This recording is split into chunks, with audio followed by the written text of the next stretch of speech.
السلام عليكم ورحمة الله وبركاته. كسر دوادا أقوندون channel وعشر كيني طبنات HTML5 وحان نوغاهد لنا راديو بوتن.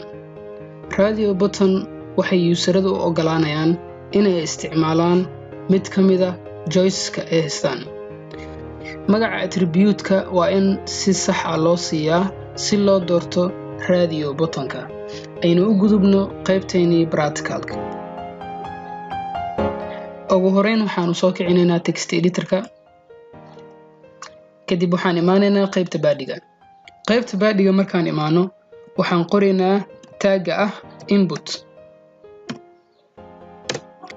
inta markaan sameeyno oo aan qorno input type name kadib waxaad imaanaysaa qaybta type-ka adigoo ku qori doona radio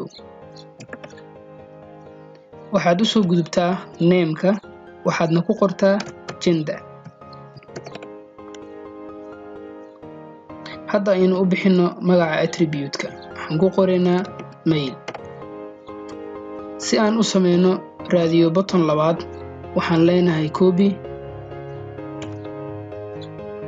kadib waxaad tiraahdaa paste kaliya waxaad ka bedelaysaa mail adigoo ku qori doona female.